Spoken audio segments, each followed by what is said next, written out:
Welcome to the eternal life of the Black Dahlia, the story of the most famous unsolved murder in Los Angeles and the woman behind the myth who never dreamed of infamy. This is Allegra Lansing.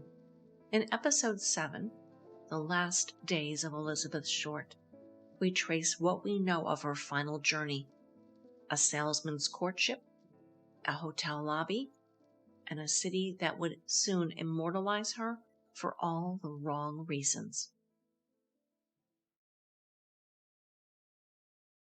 By the time Elizabeth Short left San Diego in January 1947, she had already lived 1,000 different lives.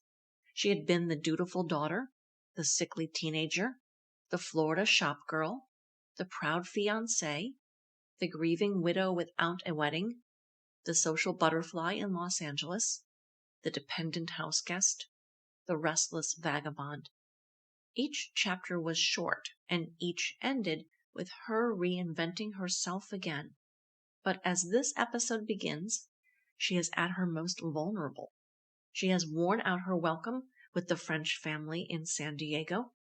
Dorothy French, who at first pitied her when she saw her sleeping in a theater, had begun to see the shadows around Elizabeth.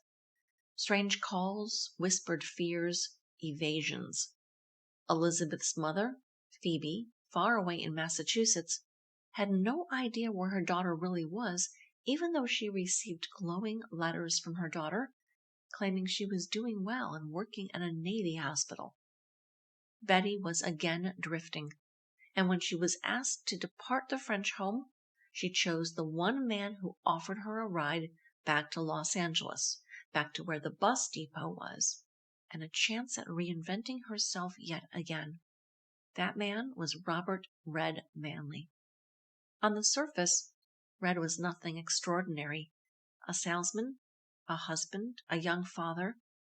But for Betty, he became her ticket out of San Diego, a ride back to the city that she hoped would launch her next incarnation.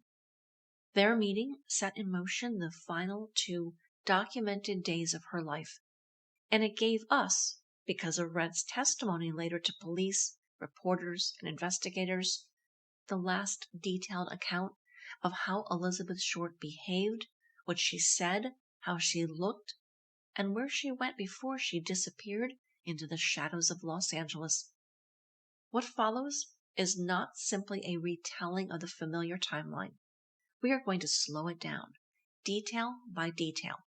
We'll look closely at Red Manley, who he was, what he wanted, how he saw Betty, at how Betty herself behaved in those days. It is in the nuances, in the little fragments of conversation, that we catch sight of the person Elizabeth was in her final week alive, not just the Black Dahlia, but a young woman trying to navigate the busy intersection of desire, fear, survival, and hope. Robert Red Manley was 25 years old in January 1947. He lived in Glendale, California, with his wife Harriet and their infant son. In 1942, at the age of 20, he had enlisted in the military and served in the Army Air Corps as a musician. In April 1945, he was granted a medical discharge. During 1946 and 1947, Red worked as a salesman of plumbing fixtures for an entity called Baker & Company, based in Huntington Park. His territory ran down the coast from San Francisco to San Diego and points in between, which he navigated with his 1939 black Studebaker coupe. The accounts of his first encounter with Elizabeth vary slightly, but the most consistent version is this. Manley met Betty in San Diego on December 16, 1946.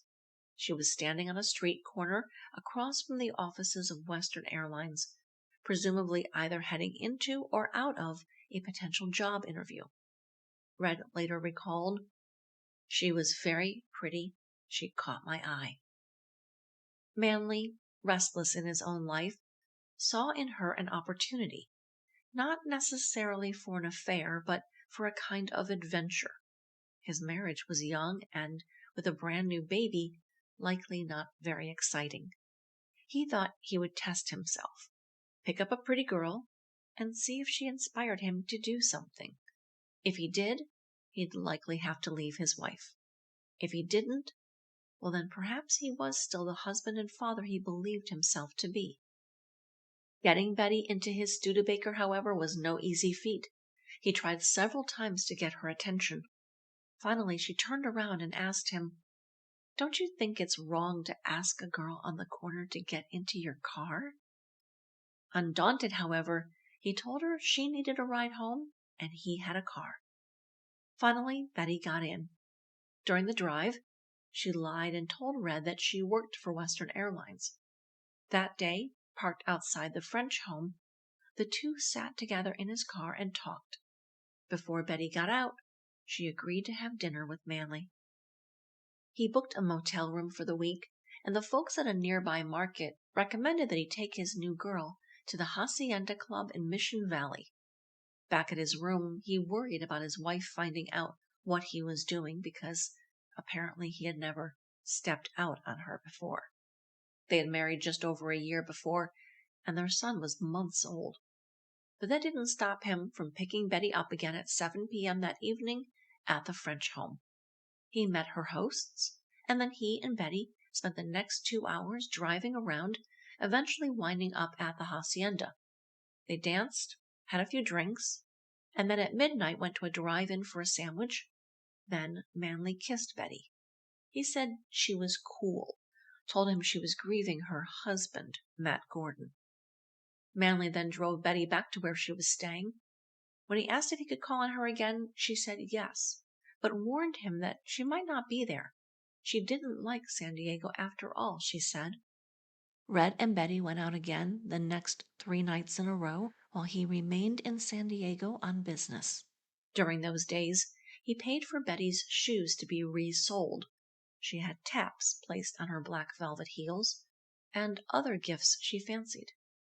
When he returned to San Diego on December 26th, he again took Betty out. He was one of at least 3 or 4 men she saw socially during the week between Christmas and New Year's. When he learned he'd be returning to the San Diego area just after the New Year, Manley wired Betty at the French residence that he was due back on January 8th and could he come see her. He drove down and then waited for her outside of Western Airlines, but she didn't come out. So he drove to the French's, where he found Betty. First, she asked him if he'd take her up the street to make a call. He agreed, but then halfway up the drive, she changed her mind. She asked if he'd take her back to the French home to get her things and then take her up to Los Angeles. He said yes, but warned that he had to stay in the region for work that day and could not drive her until the following day. When they returned to the French's, Betty loaded up all her luggage in the back of Manley's Studebaker. It was around 7 p.m. She said goodbye to her hosts and even gifted Mother Elvira a hat the woman had admired. Red and Betty then got into the car and began to drive up the highway. They made small talk, the kind of idle conversation 2 near strangers use to pass the miles. Manley remembered her as talkative but guarded. She shared bits of herself, mentioning that she liked to dance, where she was from, but she avoided anything that sounded too personal. He pressed gently, asking about the scratches on her arms. She gave him a story. A jealous boyfriend, Italian, rough-tempered. Manley doubted it, but didn't ask further. After a time, they stopped, and Manley rented a room for the night, a coastal hideaway called the Mecca Motel. They checked into a room for 2, washed up, and headed out to a late-night drive-in for burgers. After dinner, they returned to the room, where Betty suddenly became very withdrawn. She said she was not feeling well and cold. Red lit the fire in the room, and Betty pulled her chair close, grabbing a blanket to wrap herself with. Manley had hoped to implement his little test that night, so he was disappointed that Betty did not want to share the bed with him.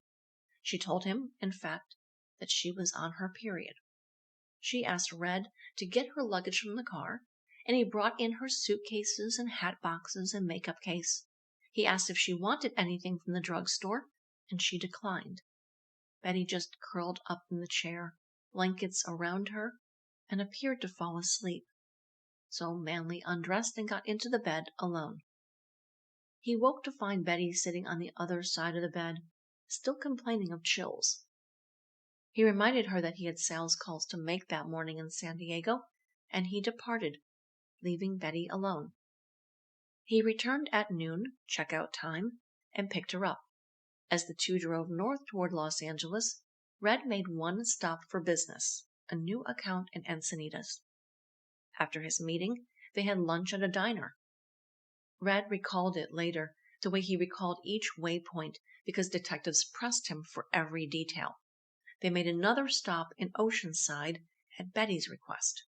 He parked, and Betty excused herself to go into an office building, saying she needed to place a call. Red stayed outside by the car, puzzled. He didn't know who she might be meeting or speaking with. When she came back, she offered no explanation. He let it go. They stopped once more in Laguna Beach, where Red gassed up the Studebaker, and Betty used the station restroom. Betty asked him if she might write to him after. She said she was going back to Los Angeles to meet up with her sister Virginia, who would be visiting from Oakland. So Red then asked where the two sisters planned to meet. The Biltmore, he inquired, and Betty's face lit up. Yes, she answered with a smile, and then took out her address book, the one she swiped from Mark Hansen, and wrote Manley's name and number in her book. But she wrote his name as XYZ. The rest of the drive, Red remembered her seeming distracted. She kept turning her head, watching passing cars. I thought maybe she was looking to see if someone was following us, he told investigators later. She didn't explain, and he didn't press. In Los Angeles, their first stop, around 4 or 5 p.m., was at the Greyhound bus station.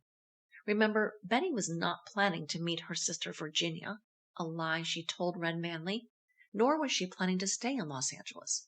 From what her letters to Joseph Gordon Fickling contained, she was planning to take the bus that very night, January 9th, to Chicago. She did not volunteer her real plans to Manley. Why not? We know she needed the $38 the bus would cost from Los Angeles to Chicago, which she did not have. Why didn't she just ask Red to take her to the bus station and have him buy her ticket? Why did she go through the ruse of driving to the bus station only to put her luggage into lockers and then drive with him to the Biltmore? We cannot know for certain. However, Betty's modus operandi was to develop superficial relationships with men who could offer small gratuities, and she would hang on to those relationships whenever she could, because she never knew when she might need them. She might need them to wire her money like Fickling had done while she was in San Diego. She might need them to give her a ride like Manley was.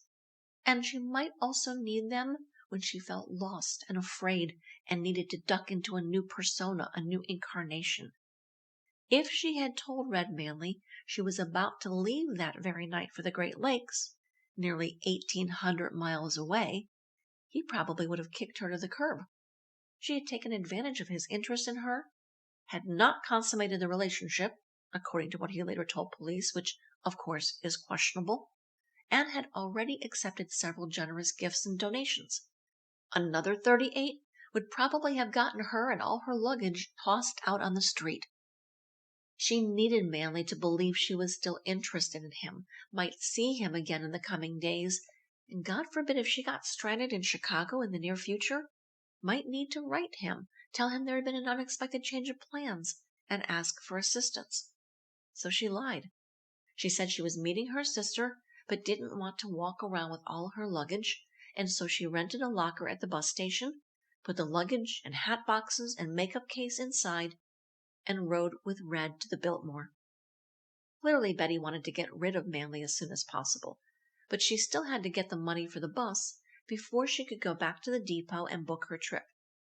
The departure was not until late in the evening, so she figured she could go to the Biltmore, make a call or two, and have someone come to her assistance before returning to the bus terminal. Red helped Betty carry her bags into the Greyhound terminal, and she told him he could simply leave her and her luggage there. But Red wasn't comfortable doing that. He worried about the pickpockets and the unsavory people who lingered around bus depots. Betty put her luggage, 2 suitcases and 2 hat boxes, into a locker at the Greyhound bus station, which cost a nickel. Again she thanked him and told him she would make her way to the Biltmore on her own, and Red insisted on driving her. Betty finally agreed, masking her face against her reluctance. It was 1.5 miles from the bus depot to the hotel at 5th and Olive in downtown Los Angeles. Red and Elizabeth arrived at the Biltmore around 6:15 to 6:30 p.m. They walked into the ornate lobby together, the chandeliers overhead, the marble floor echoing with footsteps, businessmen in suits and women in fashionable hats crossing paths. Once the two arrived at the Biltmore, Betty excused herself to go to the bathroom and gave Manley a ruse. She asked him to check at the front desk to see if her sister had arrived. Quite possibly, Betty planned to sneak out right then and there if she got the money she needed. We don't know if she went to the ladies' room, but it's also possible she went to a payphone and attempted to call some of her generous dates. Red Manley was told that Virginia Short West had not arrived by front desk staff, which of course she hadn't. She was still at her home in Oakland and had no idea her sister was using her as a pawn to ditch this man. Because Betty mentioned that her sister was a blonde, Red then walked around the lobby and approached a couple of fair-haired women, inquiring if they were Mrs. West, which none were. When Elizabeth apparently departed the restroom, she found Red waiting for her in the lobby. She told him it was okay for him to leave, and he insisted on staying. He said he didn't like the idea of leaving her alone, that he would wait with her for her sister's arrival. For approximately 30 minutes they sat together. Betty was calm, self-contained. Red grew uneasy. He had to get back to Glendale, to his wife and child. It was now getting late, and dark was falling outside. So Red informed her that he needed to leave, asked if Betty wanted a ride somewhere. She insisted no, she would wait there for Virginia, and he was free to go. Begrudgingly, Red finally left her there, in the lounge of the Biltmore, sometime around 6:45 or 7 o'clock p.m. Red, for his part, carried that day with him forever. He told the police he left her in good spirits. After Red Manley finally left her at the Biltmore Hotel on the evening of January 9, 1947, Elizabeth Short remained in the lobby, waiting. The Biltmore was one of downtown Los Angeles' grand hotels, a meeting place for businessmen, servicemen, and tourists. Its high ceilings and gilt mirrors reflected a sense of importance. But Elizabeth was not important here. She was just another young woman in a dark tailored suit, carrying herself with poise, holding on to the image she had perfected. Hair glossy, red lips carefully painted, a presence that drew attention without demanding it. Staff remembered her. The assistant manager told police later that she had been sitting in one of the lounge chairs, calm and composed, for quite some time. Others remembered her asking questions, appearing to be waiting for someone. According to one bellhop, she seemed expectant, as though she was meeting a man who never arrived. Around 10:30 p.m., employees recalled her leaving through the Olive Street side exit. This detail would be repeated in police interviews. Elizabeth walked south on Olive, away from the Biltmore's glow, heading into the night. One staff member described her demeanor as unhurried, like she knew where she was going. Another thought she looked slightly anxious, glancing around as though checking for someone in the crowd. It has been theorized that she was headed toward the Crown Grill, a bar on South Olive where she had been known to frequent in the past. The Crown Grill was not glamorous, a working-class bar where servicemen, salesmen, and secretaries mingled after hours. If Elizabeth went there, She might have been hoping to find someone she knew, or at least to blend into a familiar backdrop. Ann Toth and her boyfriend Leo Himes were known to frequent the Crown Grill. Betty was wearing Ann's tan coat the night she disappeared from the Biltmore. Later, patrons and staff of the Crown confirmed to investigators that Betty was familiar to them, but a waitress who worked on the evening of the 9th swore that Betty did not come in that night, nor would she have been walking to the bus depot, which was north and east of the Biltmore, as she walked south. There are simply no confirmed sightings after the Olive Street exit.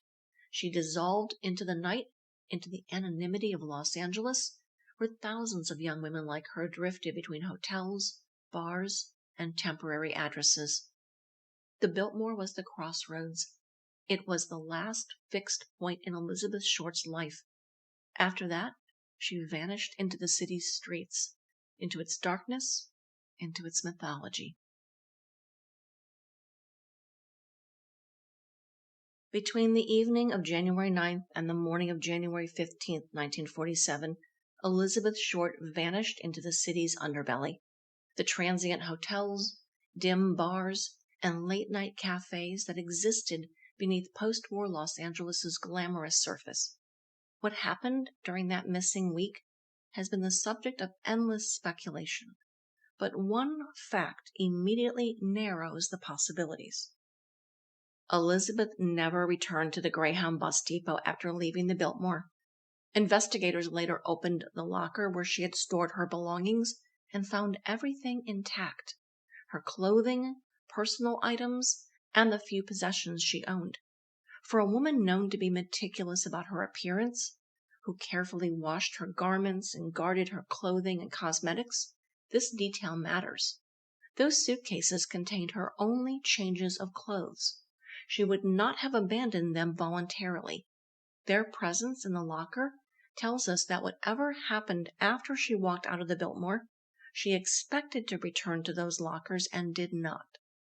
Elizabeth had little money, no permanent address, and depended heavily on acquaintances, often men, for meals, rides, and temporary shelter. It is likely that after leaving the Biltmore, she intended to meet someone she believed could help her, someone who might provide the money she needed for bus fare to Chicago, or at least a place to stay for the night. Whether she found that person willingly or encountered someone else along the way remains one of the central questions of the case. The days immediately following her disappearance are difficult to reconstruct with certainty. Los Angeles in 1947 was crowded with servicemen, transients, and young women drifting between temporary arrangements. Elizabeth herself had lived this way for months, moving from one place to another, rarely staying long enough to establish stability. She relied on charm, presentation, and the hope that the next introduction might lead to something more permanent. That pattern had sustained her until it didn't. Several reported sightings from those missing days surfaced after the discovery of her dead body on January 15th. Some were likely mistakes, others possibly fabrications, but a few entered the investigative record. Christina Salisbury, also known as Princess Whitewing, a former Ziegfeld girl, told police she saw Elizabeth and two other women in a black coupe along the curb in the 7200 block of Sunset Boulevard sometime after 10 p.m. on January 10th, so 24 hours after her departure from the Biltmore. Salisbury said she encountered Elizabeth as the three women exited the Taboo Club on the Sunset Strip. A separate account, reported in the Daily News, described an unidentified man who claimed he overheard Elizabeth and two women talking while seated in a coupe on Sunset Boulevard that same evening. He believed the women were living together at a motel on Ventura Boulevard and were planning to go to the Flamingo Club on La Brea Avenue. LAPD Captain Jack Donahoe later stated that the witness identified Elizabeth from photographs shown to him by police. The two accompanying women were described only in general terms, both attractive, one with dark hair, the other with light brown hair cut short. On January 9th, Ann Toth returned to Los Angeles after spending 2 weeks with family in Modesto. Mark Hansen met her at Union Station, with Anne expecting Betty might soon return from what she believed was a trip north to visit her sister. Instead, Hansen explained that Betty had gone to San Diego. The inconsistency puzzled Anne. Hansen remarked that Betty might stay at Carlos Avenue briefly upon her return, but only once Anne was back in the house. Within days, strange phone calls began disturbing the house on Carlos. Late at night, the telephone rang repeatedly. Each time Hansen answered, the caller hung up. The calls continued for nearly half an hour before stopping. Whether they were connected to Elizabeth or merely coincidence was never determined, but the timing would later seem unsettling. Among the many reported sightings during Elizabeth's missing week, one initially appeared promising. Robert "Buddy" Legore, a bartender at the Four Star Grill on Hollywood Boulevard, claimed he saw Elizabeth on January 10th. He described her as unlike her usual self. Her dress wrinkled and soiled, her hair unkempt, lipstick applied unevenly, face powder caked. He noted she wore no stockings, unusual for the woman he remembered as always carefully dressed. Legore said he had known her since the fall of 1946. Investigators later dismissed his account, believing his familiarity with Elizabeth had likely been exaggerated. In truth, many of the supposed sightings followed similar patterns. Elizabeth seen in the company of other women, sometimes accompanied by rumors of arguments or confrontations. Most were eventually ruled out. Like many high-profile cases, the investigation quickly became flooded with tips from people convinced they had seen the young woman, whose face now appeared in newspapers across the city. What remains consistent, however, is the evidence of interruption. Elizabeth's luggage remained untouched at the depot. Her known habits, maintaining her appearance, keeping her belongings close, abruptly stopped. She did not move from place to place as she had in the past. The pattern that had defined her survival in Los Angeles suddenly ended. Her stated intention had been clear. She hoped to secure roughly $38 for bus fare to Chicago, where she believed modeling work awaited, and where she hoped Joseph Gordon Fickling might join her. Leaving the Biltmore without her luggage suggests she expected to obtain that money quickly and return to the bus terminal for her things and board a bus east to the Windy City. She did none of those things. The idea that Elizabeth spent the following days moving safely between acquaintances becomes increasingly difficult to support. The timeline narrows instead to a single turning point. The moment she stepped out of the Biltmore lobby and into the late evening streets of downtown Los Angeles. From there, the trail fragments into uncertainty. What can be said with confidence is that Elizabeth Short did not disappear gradually. The shift was sudden. She left the Biltmore intending to meet someone, to solve an immediate problem, to move forward once again. Instead, that decision became the last clearly traceable moment of her life, the point at which her familiar pattern of survival finally failed her, and the city closed around her without explanation. Between the moment she walked out of the Biltmore and the morning her corpse was dumped in Limerick Park, Elizabeth Short ceased to be a woman and became a symbol of beauty, vulnerability, and the darkness that consumes both. The missing days remain a void in time, a silence into which all theories fall. But within that silence, the evidence whispers of captivity, ritual, and an obsession with control. And in that, we might find the only truth the city of Los Angeles ever gave her. The final hours Elizabeth spent with Red Manley and at the Biltmore were, in many ways, the last hours of her public life. They tell us as much about her as any of the grand theories or sensational headlines that would follow. She had been in San Diego, withdrawn and fearful, clinging to the safety of the French family's home. But she chose to leave. She chose to get into Red's car, to return to Los Angeles, to throw herself once more into the city that both beckoned and threatened her. It was a decision that speaks to her restlessness, her refusal to be pinned down, her need for the possibility of something more. Red was not her savior, but he may have been the last man to treat her with unvarnished kindness. He bought her meals, paid for the motel, drove her back north without demanding what others might have insisted on. Whether she had any attraction to him or not, he gave her something rare: safe passage. It may not have lasted, but it mattered. Elizabeth, in those last known hours, was a young woman between worlds. She had luggage locked away at the bus depot, which meant she was not anchored anywhere. She had no apartment, no job, no long-term plan. She carried herself with poise, but beneath that polished exterior there was a precariousness that everyone who looked closely seemed to sense. One can imagine her sitting in the Biltmore lounge, hour after hour, pretending to be waiting for someone. Perhaps telling herself she was. Perhaps she believed her sister might magically appear. Perhaps she believed another kind-hearted man might come through the revolving door. Or perhaps she knew all along that she was only killing time, holding space in a place where she could be warm and safe until the evening drew her back into the city's darker currents. Her departure from the Biltmore at 10:30 p.m. is the last moment anyone could say with certainty where she was, or what direction she was heading: south on Olive Street, away from the Grand Hotel, toward the noise of the Crown Grill perhaps, the blur of neon, the promise or the illusion of belonging. What did she feel in that moment? Relief at being free of Red's company? A surge of hope as she re-entered Los Angeles on her own terms? Or was there fear already gnawing at her? The sense that she was being watched, that something she could not name was drawing closer?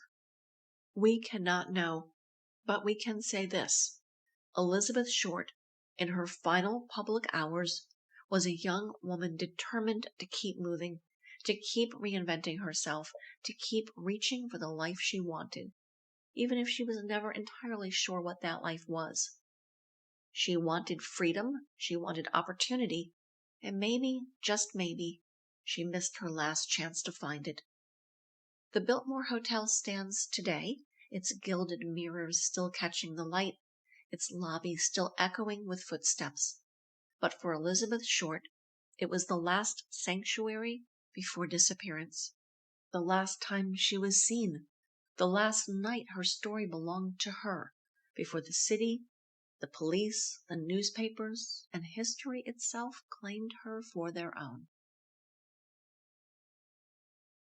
Coming up next, a teaser of episodes 8 through 13, including the body in Limerick Park, in which Elizabeth is found and lost forever. Thank you for listening to The Eternal Life of the Black Dahlia. Every time we speak her real name, we return a fragment of humanity to a woman the world remembers only for the way she was murdered. This is H. Allegra Lansing. Until next time, may we remember Elizabeth Short not for how she was found, but for how she lived and how deeply she longed to be seen. This series is based on historical records, contemporary reporting, and archival research. All writing and narration by yours truly. Theme music is Black Screen by Ketsa. Link in show notes.